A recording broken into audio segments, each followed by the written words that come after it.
Are you guys, are you, okay, it looks like we're recording now. Good afternoon, everyone. Eli Ganay, State Librarian. Happy today to welcome Donnie Quintana and Henry Valdez from New Mexico DFA to tell us more about the Emergency Rental Assistance Program. So we are going to record this for all the people who weren't able to attend today, so that they can also see it. So thanks so much, you guys, for being here, and go ahead and take it away. You bet. Well, thank you so much, Eli and Dale, and to all the folks that are on the call. Again, my name is Donnie Quintana, and I serve as Director of Local Government Division with DFA and serving as capacity of project lead for the Emergency Rental Assistance Program. And what I'd like to do is just kind of give you some opening remarks, and then we can definitely get into the presentation and the very particulars or specifics of the program. But I would be remiss in not thanking Department of Cultural Affairs and Secretary, as well as on behalf of Secretary Romero at DFA, thank you so much for partnering and supporting this initiative. It's extremely a beneficial program. You know, one of the things I suggest to folks as we roll out this program, and I can see Renee's on the line, and I'll give her an opportunity to introduce and make some remarks as well. But what a very important program right now. I think we all can turn to a neighbor, to a friend, to a relative, to a church member, and recognize that folks are out there in need. A lot of folks have sacrificed.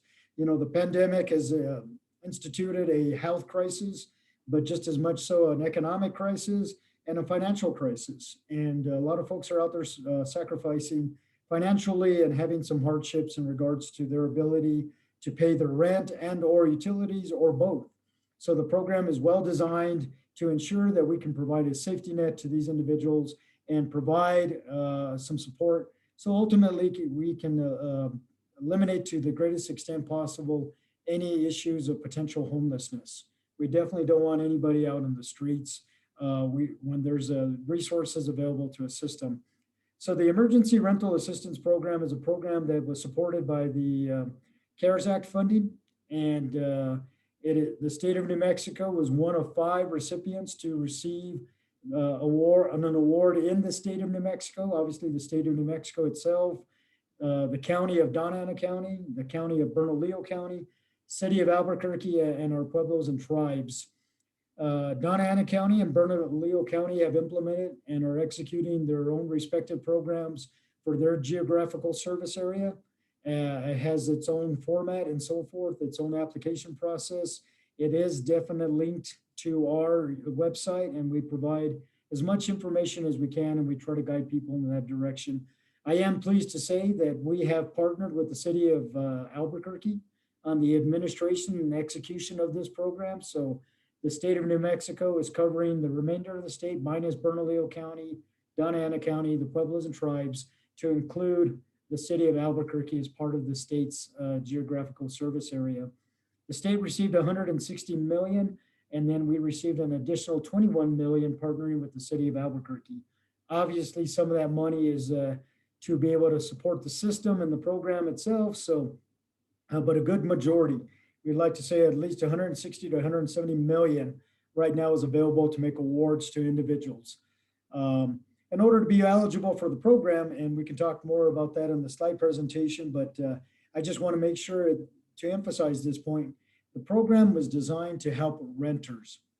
We recognize and acknowledge the fact that there are many landlords out there that are also sacrificing and facing financial hardship as a result of renters not able to pay and meet their obligations and so forth. I'm also pleased to say that we have partnered with local governments, local municipalities, counties, the Public Regulation Commission. We're looking at partnering with nonprofits, our sister state agencies like you all. Any extension that allows us to maximize and our marketing and more importantly, our outreach efforts is extremely important to us. Unfortunately, the program does terminate at this point at September 30th, which coincides with the end of the federal fiscal year. So a little bit of a time, but not a whole lot of time to ensure that we reach And our goal is to reach 100% of anybody that is eligible. To that tune, we want to ensure that anybody that is eligible for the program submits an application. And I will say, in my 36 years in government, in some capacity or another, military, federal, or state, I have to tell you, I have not seen a simpler, more efficient application than the one we have drafted up for folks to administer. And obviously, we allow for a paper application, and that's where I think we'll have an opportunity to really discuss how you all could be of value and how we can leverage your network, your distribution systems, and more importantly, your ability to help us reach out to the individuals to ensure we hit that 100% target. So with that, Henry, if you're okay, we can tee up the presentation. Please, Henry, Renee, by all means, intervene. They are the ones that keep me straight on the program. But we refer to the Emergency Rental Assistance Program as ERAP. And again, it provides assistance to renters for either rent in arrears or back rent, as well as utilities. I am pleased to say that the program supports rent in arrears to the tune of all the way up for 12 months back and 3 months into the future. So if they're able to illustrate a financial hardship as a result of COVID-19 and the virus, then we have the ability to go back 12 months and ensure that any debt, any arrears that has been owed to these individuals is provided. And I guess if I'd stick to the screen here, I would say that I just want to direct your attention to www.renthelpnm.org is the website or the URL that we have all of the information. There's the actual ability to link to the application, the digital application, as well as a ton of information, FAQs, a nice toolkit with flyers and information about the program. I will say that the federal entity that oversees the ERAP program at the federal level is the Department of Treasury. And I would suggest that obviously programs like this have landed and hit the ground running. So there's continual improvement, continual changes, continually, areas that we may not have considered either at the state level or the federal level. So continual discussion and improvement in the system, as well as guidelines and criteria. So every day we're learning more and more on the implementation, but I am pleased to say that the state of New Mexico went live with its program on April 5th. I don't know if we have a slide on it, but I will tell you that we, as of date today, we have over 5,100 applicants from across the state. We are tracking by county the number of applicants that we have received, the amount of requests, how much has been awarded, and so forth.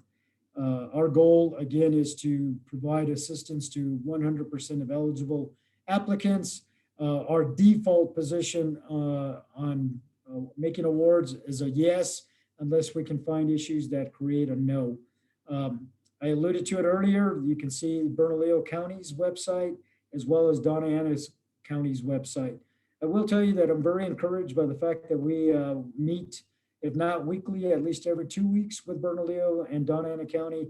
One, to ensure that we don't duplicate services.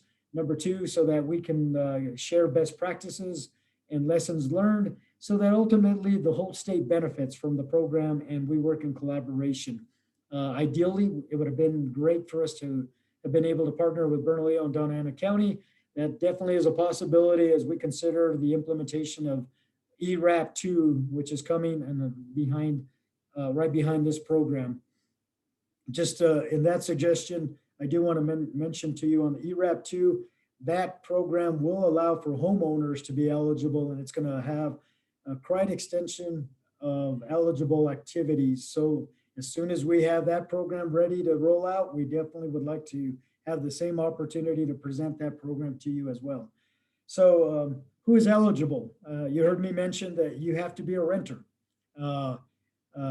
And the unique thing, just so folks know, that we do have situations, right? Every scenario is somewhat different. If you are a landlord and had a renter that owes you rent but has left the residence and either move to another residence and or another state or another country. If we can convince that renter to submit an application, we still have the ability to ensure that we cover that debt and that financial obligation and arrears for them. So that's still a possibility. One thing I think is important to mention here is that you do not have to be a citizen of the United States to participate in the program. Our concern is not your immigration status, but whether or not you can illustrate a financial need and can benefit from an award. So the biggest items of contention or to be eligible are the individuals either have to be able to be qualified for unemployment benefits, experienced a decrease in household income as a result of possibility of your restaurant or whatever industry you may be working for had reduced hours, so your hours were reduced, or you incurred significant cost as a result of the pandemic, or experienced other financial hardship due to the COVID outbreak, such as job loss, furloughs, closure of your place of employment, reduction in self-employment compensation. I think you get the gist on the employment issue. One of the things I do want to highlight to you is the second bullet to the bottom, and that in order to be able to qualify, not only do you have to be able to illustrate a financial hardship and be a renter or have rented, is also to be able to meet the household income of 80% as defined by Housing and Urban Development. Obviously, that is dictated per county. So as long as you are below the 80% area median income for your respective county, then you are eligible and you meet that eligibility criteria. Renee, Henry, any additional comments on the eligibility? No, I think you got it. Okay, great. Easy to read a slide, right? So I don't forget it, but good prompt. So who does it cover? You know, we talked about the rental assistance is capped at 15 months. I will say that we are pleased to say that we have not established a dollar cap. We feel that there's adequate funding, and as long as that we can validate or an applicant can validate that the funds are needed and it's reasonable, then we will make the payment or award. I think it's also important to mention that our goal is to provide the award, all those applied for by an individual. Our goal is to make the award to an actual landlord and or utility provider and or both. So it's very important that we have participation from the applicants, the individuals, the tenants, as well as landlords, as well as utility providers. And again, you heard me mention about our relationship and partnership with the Public Regulation Commission for all of the utility providers that they regulate, as well as local governments. I acknowledge and recognize the fact that some of our local governments provide through their enterprise funds utility services such as water, wastewater, and so forth. I do want to mention that the eligible utilities are electric, gas, to include natural gas, propane, water, sewer, trash removal, fuel, oil used for heating of homes, wood, actual hardwood, pellets. This is wood pellets that it could be used to heat a home as well. All those are eligible utilities, as well as internet.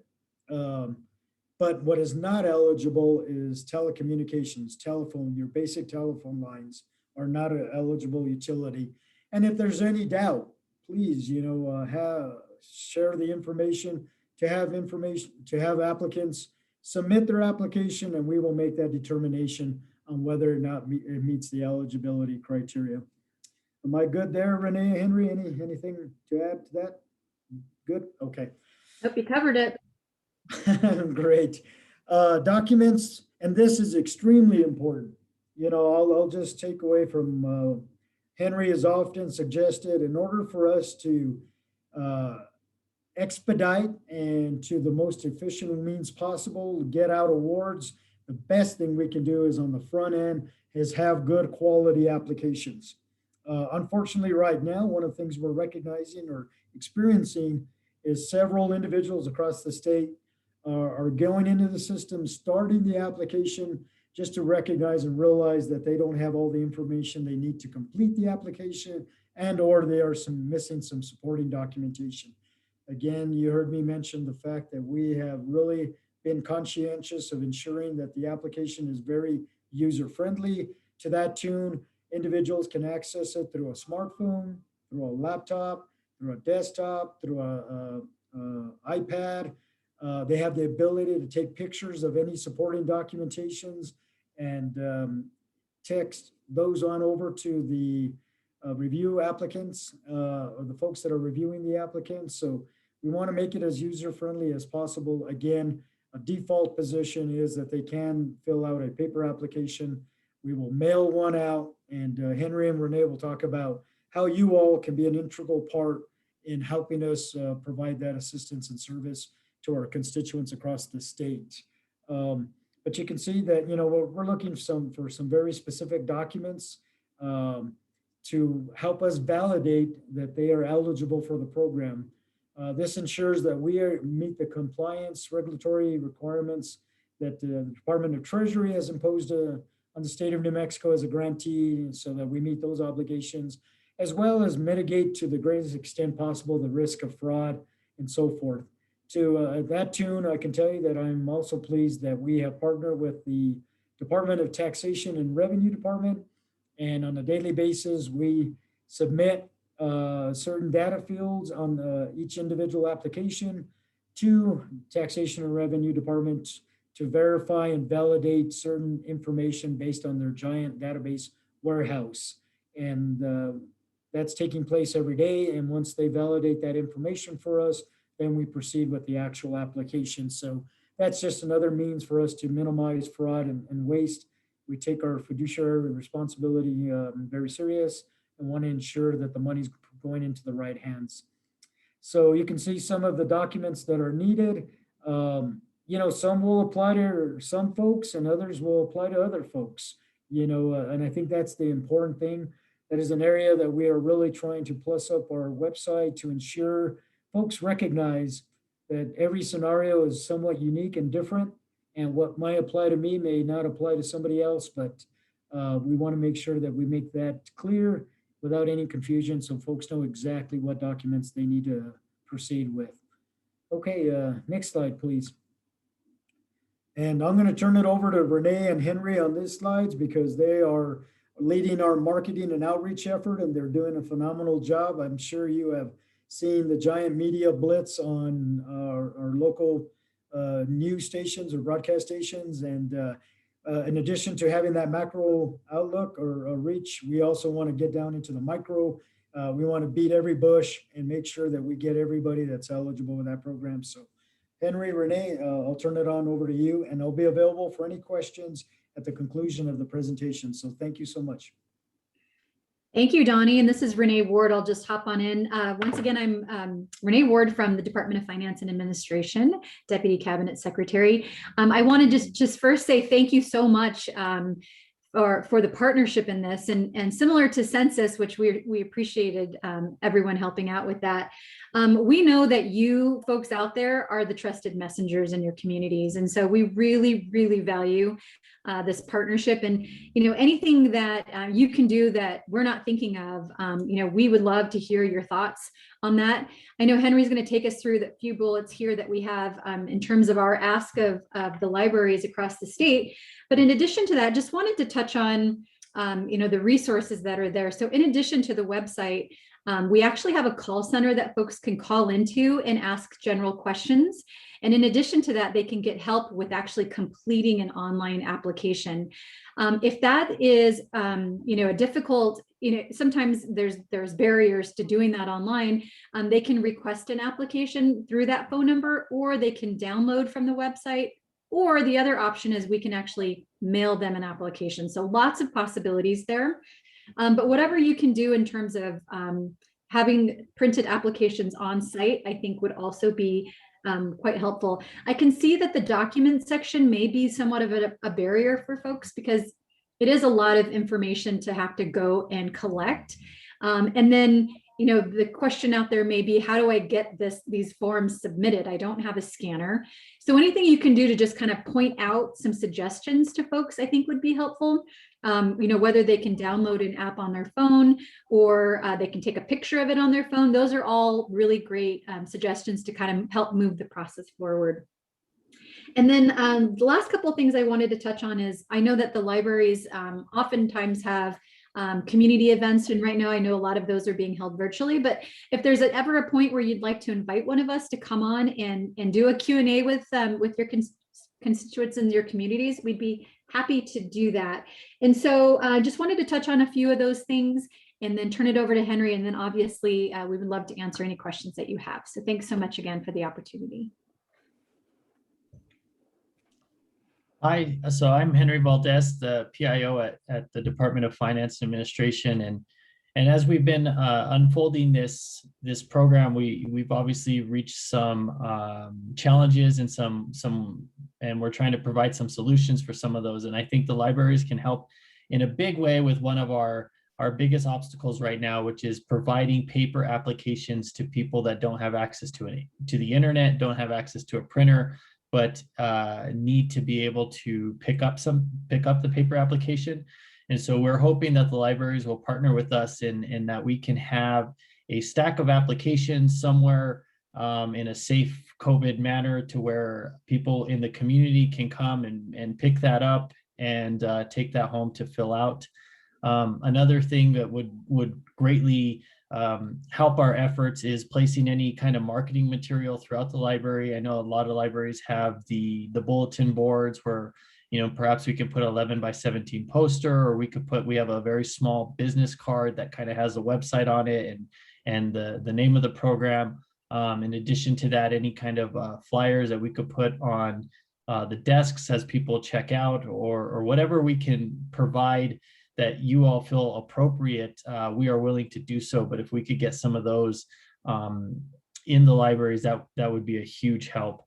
And then in kind of addition to that, which is a little more of an ask, but if you all feel that it's appropriate, is if someone comes in and says, hi, can I, I'd like to use a computer and apply for this program. If the front desk person is knowledgeable of the program, at least from a high level, they can kind of walk them to the computer and tell them, yes, you're going to apply at this, and they could hand them the business card, and they can say, go to renthelpnm.org and kind of just get them, spend a couple minutes just to be like, here's the application, please, here's where you could fill it out. Obviously, I know that could be a little burdensome if the person is asking questions to them, and perhaps they could reference them to the call center. But those are kind of where we see that the library could help us in a really big way. Great, thank you so much, Henry and Renee. Yeah, so Dale, we definitely are available to answer any questions, and more importantly, Eli, to be able to hear any feedback, any thoughts. As Renee alluded to, folks definitely trust folks down at the local level, and we want to capitalize on that. Again, we want to capitalize on your networks that you have, your distribution systems, and so forth. And ultimately, we want to make sure that we help all our friends, neighbors, relatives, and colleagues across the state with a tremendous resource. So anything that you can share, we definitely are willing to listen. Thank you so much for the presentation. It sounds like a great program. I see a question in chat already about how the materials can get to libraries. Go ahead, Henry. Yeah, so we'll take care of all of that. We'll have state printing print out a batch of applications, of materials, whatever, and we'll kind of have these like starter kits and that we're sending to our partners. And one starter kit will be specifically designed for the libraries. We just need to know, who's willing to do it, which ones to send to, and we'll get it out to you. And so it won't be any cost or anything like that. It'll be direct to the library.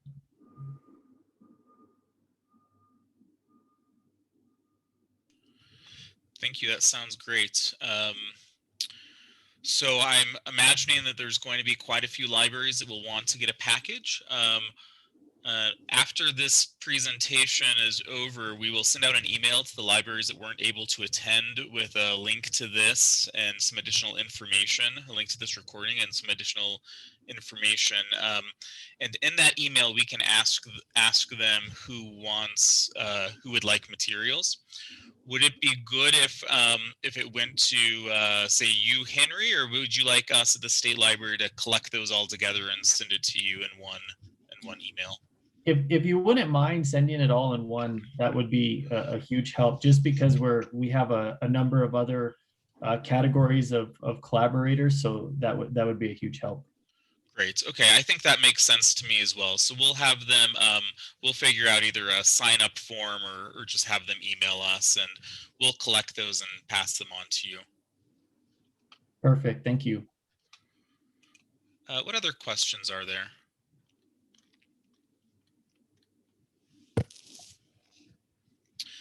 Todd asks, who do we contact to get someone to present on this to the public? So this would be direct presentations to the public. Please reach out to Henry, and Henry will coordinate those. We are looking at bringing a staff member on board to make those coordinations, but for the time being, and you know, all of us are really busy, but feel free to reach out to myself, Renee, or Henry, but Henry's kind of our point person. So if you can reach Henry, great. If you can't reach Henry, please reach out to Renee. She's extremely just as responsive as Henry is. And if not, definitely reach out to me, and I will definitely ensure we have some people that can present to you. Yeah, and we're willing to do any kind of speaking engagements like that, even if it's just a quick pop in for 5 to 10 minutes, you know, whatever it may be. What we're finding is that in some of the more rural areas, that some of the high level messaging may not get absorbed as frequently as we'd hope.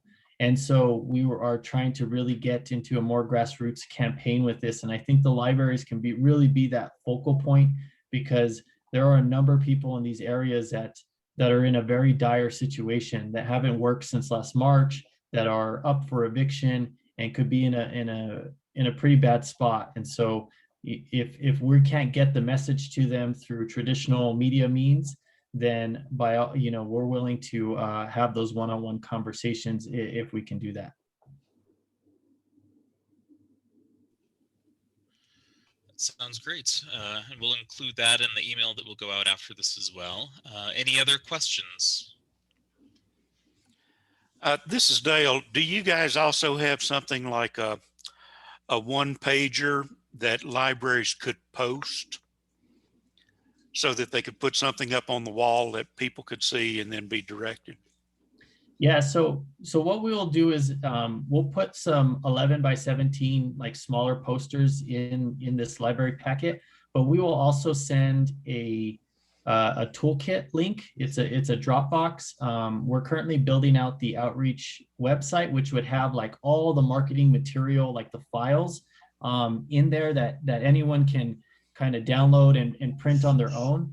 But we'll include some of those in that initial package, but you will also have a link to where if you need more or you want something more specific, you can get it from there. And we're also willing, like if there's something that you would like messaged in the community, if it's important that, you know, it says, hey, Silver City, you know, do you need help with rent? Like we're willing to alter some of these marketing materials so that way it fits your community. If you feel like that will help people, if you feel like that will resonate better with people, we're definitely trying to do all we can and assist as best we can. And I'll just add to that, bookmarkers, I think, is something that we use with the census initiative. And so if you think that was real effective and you'd like that for the libraries, just let us know and we can make sure and get those distributed as well.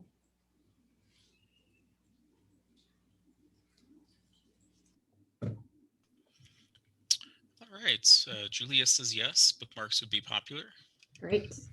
For some reason, libraries really love bookmarks. It makes a whole lot of sense. That's right. That's right. And I will just mention to you folks, if you have something you want to send directly, like if you have PDF files or something you'd like everybody to get a look at, we do maintain a listserv of all of the public libraries in the state.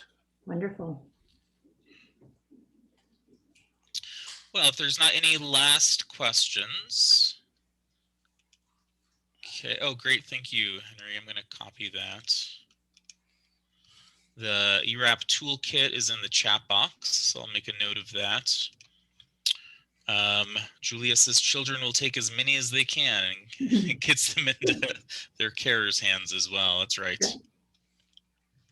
Yes, and that's one thing that we're kind of exploring, right? Especially with the schools, is how do we kind of provide some of this collateral that may have to go through a child or a student and can relay that to their parents. And so we'll definitely get those bookmarks and maybe 2 versions of it.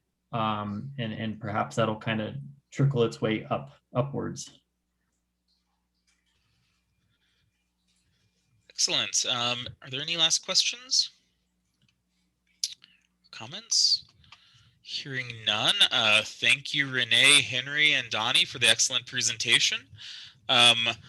It's great that you guys understand how much libraries are the center of their communities and how they can reach the people that need these sorts of services. So please do come back and join us again if you have other programs like this that you need to get the word out statewide. Like you said, libraries are trusted in their communities and they've got great connections across a lot of different socioeconomic categories.